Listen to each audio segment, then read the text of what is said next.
పనిచేసే వాళ్ళు కావచ్చు, ఏ పూటకు ఆ పూట తప్ప గొప్పగా జీవనం కొనసాగించినటువంటి బస్తీలలో మక్కే ప్రజలారా మీరు ఆలోచించమని చెప్పుకుంటా ఉన్నాం. ఆనాడు పాలించిన 10 సంవత్సరాలు కేసీఆర్ ప్రభుత్వం ఏమిచ్చింది మనకు? 2 సంవత్సరాలు దాదాపు దగ్గర పడతా ఉంది. రేవంత్ రెడ్డి ఇవాళ ఎక్కడ పడితే అక్కడనే తానే స్వయంగా 10ల సంఖ్యలో మీటింగ్లు పెడతా ఉన్నాడు, మాట్లాడుతూ ఉన్నాడు.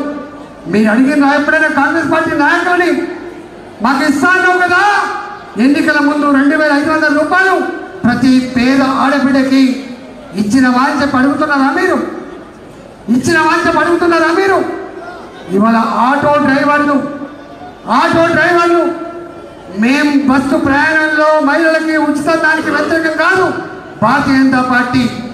కానీ ఆటోలు నడుపుకొని బతికే వాళ్ళు ఎవరైతే ఉన్నారో వాళ్ళ ఉపాధి దెబ్బ తగలకుండా కమిటీ వేసి నెలకు 1000 రూపాయలు 2000 రూపాయలు ఆటో డ్రైవర్లకు ఇస్తాన్న మాట నిలుపుకున్నారా లేదా? జూబ్లీ ఎన్నికల సందర్భంగా ఎవరైనా అడుగుతున్నారా అని చెప్పి అడుగుతూ ఉన్నాను. సంవత్సరానికి 12,000 రూపాయలు, కానీ ప్రతి మహిళకు 2,500 రూపాయలు రాలేదు.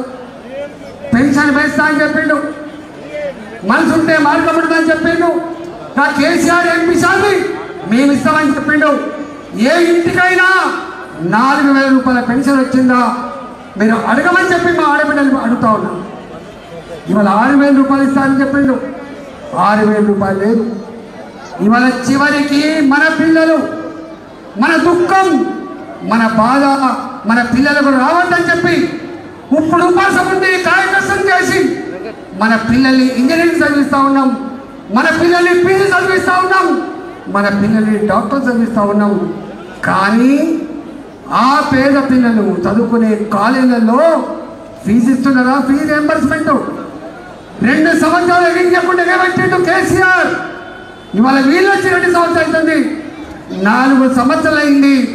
ఇంజనీరింగ్ కాలేజీలో శనికైన విద్యార్థి ఇవాళ పాస్ అయ్యి బయటికి పోవాలి, సర్టిఫికేట్ తీసుకొని బయట దేశానికి పోవాలన్నా సర్టిఫికేట్ తీసుకొని ఉద్యోగానికి పోవాలంటే సర్టిఫికేట్ లేదు. ఉన్న వాళ్ళంటే తీసుకొచ్చుకుంటున్నారు. కానీ నా పేద కూరగాయలు అమ్ముకునే తల్లి, నా పేద రిక్షా నా ఆటో నడుపుకునే తండ్రి ఎక్కడ తెచ్చింది 4 లక్షల రూపాయలు ఫీజు? మీరు అడుగుతున్నారు ఎక్కడన్నా? ఇవాళ కాలేజీలు బంద్ పెట్టిండు. మన పిల్లలు చదివే కాలేజీలు బంద్ పెడితే ఎన్నికలు ఉన్నాయని చెప్పి రేపో మాపో ఇస్తా అని చెప్తా ఉన్నారు. దాని గురించి ఎవరు చర్చ పెట్టలేదు ఇక్కడ. మన పిల్లలకి, నిరుద్యోగ పిల్లలకి ఉద్యోగం వచ్చేంత వరకు 4,000 రూపాయలు నెల ఇస్తా అని చెప్పిండ్రు. ఇచ్చిండా మీకు ఎక్కడ 4,000 రూపాయలు మన పిల్లలకి? మన ఆడపిల్లలు చదువుకుంటా ఉన్నారు, డిగ్రీ చదువుకునే ఆడపిల్లలకి స్కూటీ కొనిస్తా అని చెప్పిండు. ఇచ్చిండా మనకు? ఇవాళ చెప్పుకుంటా పోతే ఒడవదు. దాని గురించి చర్చ జరగాలి. ఎవడు చెప్తలేడు మురికి వాసన నుంచి బయటపడేస్తామని, ఎవడు చెప్తలేడు మీకు ఉపాధి కల్పిస్తామని, ఎవడు చెప్తలేడు మీకు నల్లాలు ఇస్తామని, ఎవడు చెప్తలేడు నీ ఇల్లు కట్టుకోవడానికి ఇంత జాగిస్తా అని చెప్పి, ఎవడు చెప్తలేడు నీకు మంచి ఇల్లు కట్టిస్తా అని చెప్పి మాత్రం ఎవడు చెప్తలేడు. కానీ నాకే ఓటేయి, నాకోటేయి.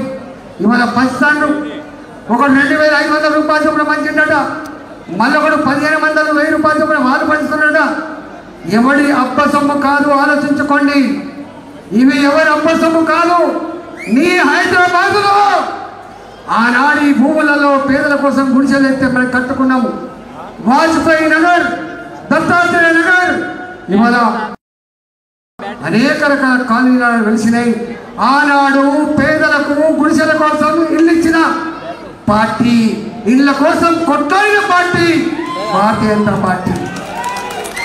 కానీ ఇవాళ ఏం చేస్తున్నారు? హైడ్రా ఏం చేసింది? హైడ్రా ఎక్కడో మారుమూల గుట్టలలో చెట్లలో గుడిసెలు వేసుకొని 20 ఏళ్ళుగా 30 ఏళ్ళుగా ఉన్న వాళ్ళని చెడు పక్కబట్టే మురికి వాసనలో దిక్కులేక ఉన్న వాళ్ళని, నా మూసినని పక్కబట్టి కంపు వాసన వచ్చినా దిక్కులేక 60 గజాలలో ఇల్లు కట్టుకున్న వాళ్ళని హైడ్రా గుడిసెలు కూల్చేస్తుంటే, హైడ్రా రేకుల చెట్లు కూల్చే ఖబర్దార్ అని చెప్పి హెచ్చరించింది భారతీయ జనతా పార్టీ.